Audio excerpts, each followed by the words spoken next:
Welcome to Realtors Roulette. Join Nicole, Alicia, and John as they uncover untold stories, insider tips, and hidden truths about real estate.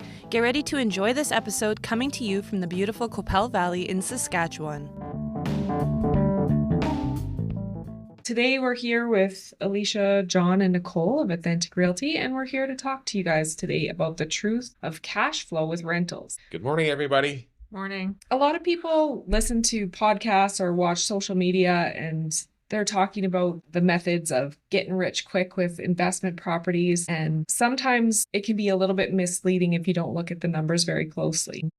So today we just wanted to talk about the importance of real estate investments made with a real estate agent to advise you. We look at a lot of the aspects of purchasing a home for investment purposes and rentals. And cash flow isn't just rent minus the mortgage equals your profits. That's not a true picture of how investment properties work. So we've been talking in our office, and everybody's getting these podcast offers or these course offers to say, hey, I want to get rich quick. How do I do that? Hey, authentic guys, help us do that. How do we do it? That's why we're here today. I want to scale 100 doors this year. That's what I want to do. Yeah, make it happen. It's not a viable method of real estate investment. The rent minus mortgage payments, you also need to include some expenses. These are some of the most overlooked expenses in purchasing an investment property that people really need to take into consideration. Number one, insurance on your property taxes. If you do choose to use a property management company, their services are extra. You have to add a little bit in there for vacancy reserve in case you do have a couple of months of turnover between tenants. I would also put aside some expenses for maintenance. Set aside a healthy budget each year for roof, siding, windows, HVAC. There's also cost of bad debt. This kind of takes me back to one of the other podcasts we had with our own houses. Yeah. And the same thing that you do with your house, whether it be, putting that 2 or 3, or I think Nicole was up a little bit higher than that for shingles, for water heater replacement. That was for your own house maintenance. And now you're just taking that and you're extrapolating it over to revenue properties. Yeah, it's important to set aside a little bit each month out of the rent that you get in order to maintain your properties. You have to think about landscaping, sometimes pest control. If you have a turnover and they have bad debt and they didn't pay their rent for a few months, there could be legal or accounting fees associated with getting a poor tenant out of a property. And we've been through that. We've had clients that have all sides of that, have had a hard time getting out a bad renter. That's a whole other process in itself. We could probably do a podcast on that, when to give a late payment arrears, and then basically the process of filing a court order and getting a sheriff out and all that. That's a whole other issue. That's before you get paid, that this may be some of the potential pitfalls in that.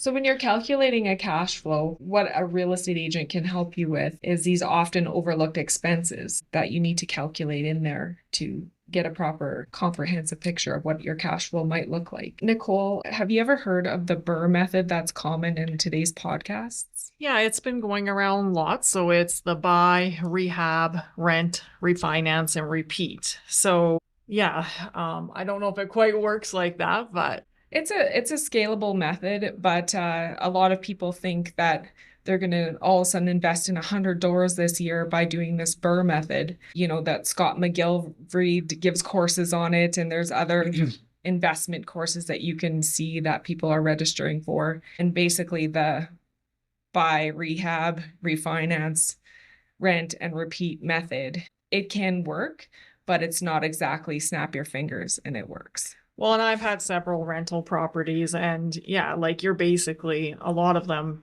you're not even cash flowing on until you sell them, right? And you're getting back your initial investment on the asset or what's been paid off. So some of them are making a very small return. So there isn't, a lot of extra income coming out of them. And whatever you're making, you're probably wanting to put aside for maintenance, because I even know my own house this year, everything and anything went, and it's 12 years old. So it's just, I don't think you're getting as much as people think you are. So I know a lot of times, like I've even had renters say to me, oh, I can't believe that I'm paying this for rent. But what they really don't realize at the end of the day, like I've had properties where I've been losing money, right? Like on newer properties where they've been X amount of dollars to build and I can't even recoup enough a month to even cover all my costs, right? So I'm losing money, not even making money on them and having to put a little bit out of pocket into them. Outside of your debt servicing, you have your insurance and you have your property taxes, and it's sometimes not even a break-even point to what the rent markets would yield for rent. Exactly. And yeah, I've had a lot of older ones. I know John's dealing with this right now too, as well. Like, and you take them back on and it's kind of like, where do you start and how much money do you invest into this asset? Like, and are you going to get it out? Right. Because like I said, I bought some rentals and I've done really well on them, and I bought some rentals and I haven't even got back what my initial investment was. Well, that's where I kind of see like where a lot of these courses with this BRRRR method is buying a house very affordably in that market and renting it for an exorbitant rate. Now, if you can do that, hey, great. But I think that doesn't always work. Like I know myself, I have a rental philosophy, and I've told it to a lot of people that I would never rent something that I wouldn't live in personally. So if I'm not comfortable putting my wife and kids into it, I'm not renting it. So that being said, I'm not doing a turnaround that there's mismatched paint or mismatched flooring or whatever. But that all takes, but saying that also takes a lot of renovation to get it up to that point. So it's like, I think that those courses are saying, I mean, the get rich quick scheme is buy something very affordable and rent it for a lot. And it doesn't work like that. Investors that have in the past, like they're building new units, but every time a tenant turns over, they're basically putting that unit back to new because they want, to know that if the next tenant does something to it, they know what's done to it. So maybe they're repainting it. Like I know we had to replace countertops in something that was a couple years old. So like, yeah, every time there's expenses with turnovers, even if somebody is signing a year lease, because when the next person gets it, you kind of have to bring it back to life before you can turn it over to somebody else. 100%. So when working with a real estate agent to buy a investment property, the value that a real estate agent can bring to the table, I just wanted to touch base on that because we as agents, we do have access to a lot of data and tools that can create accurate projections. And we have usually the historical rent prices in our communities and what our local expenses could look like for you. So we provide data that can help you make a smarter purchasing decision when you're becoming an investor, because it doesn't always pay to buy a home with a higher debt servicing ratio when the rent ceiling in the community just won't help you achieve what you'd need to break even on the rent price. Sometimes can't equal out to what your mortgage would be. On the flip side of that though, and I hear you there, like Nicole was just saying, that's like a new build. You aren't getting the high rate of return, but you are getting some capital appreciation on there.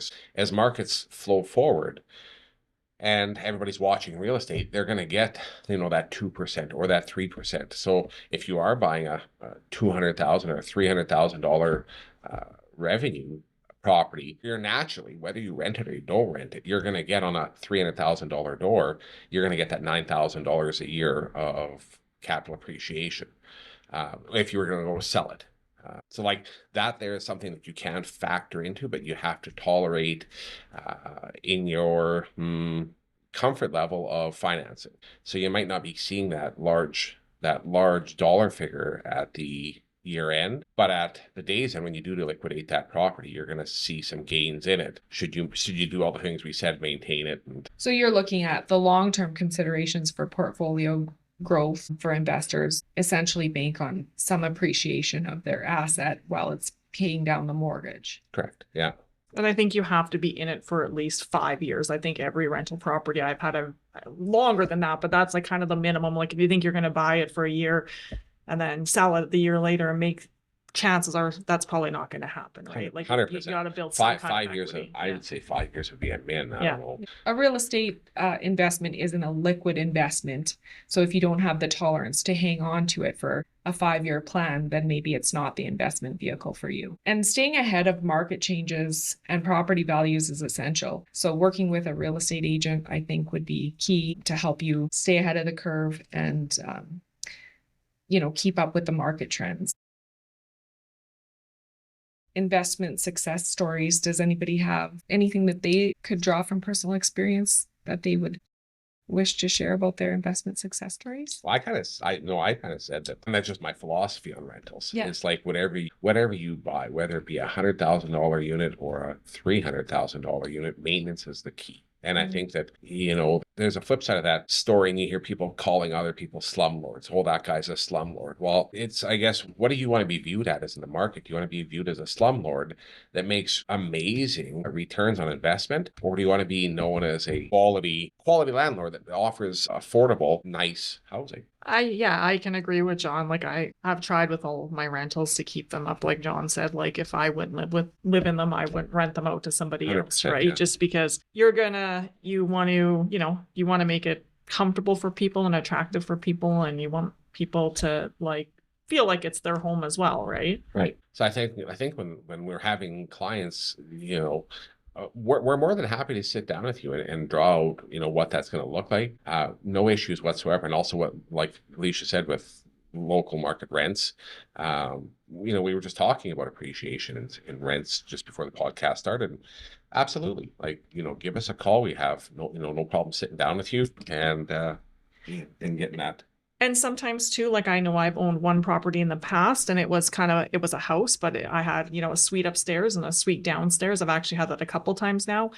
And the nice thing about those units is even if one's vacant for a bit, you're usually hopefully generating something from one unit or the other if there's a turnover, versus a single family dwelling where if it's empty, right? If nobody's in it, you're not generating anything. So sometimes having those houses where you have a suite upstairs and a suite downstairs, it just kind of always guarantees that you're going to have some kind of income coming in. So you're thinking the traditional buy and hold investment strategy is probably key to long-term gains in real estate. You can just anticipate that over time, as the mortgage goes down in value, your house goes up in value, and it's a sound investment in the long term. For sure. And as the longer you're holding on to it, obviously every year you're paying more and more principal and less interest. So for sure. And I don't know, like I think there's lots of good opportunities out there if you're looking to get into, owning some rentals. So yeah, it's just, what avenue do you want to go down?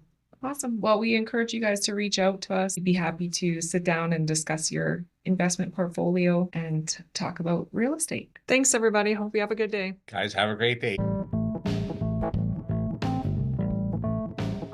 Thank you for tuning in to Authentic Realty's podcast. Follow, review, and share this episode to spread the knowledge. To connect with your favorite local realtors, call 306-695-HOME.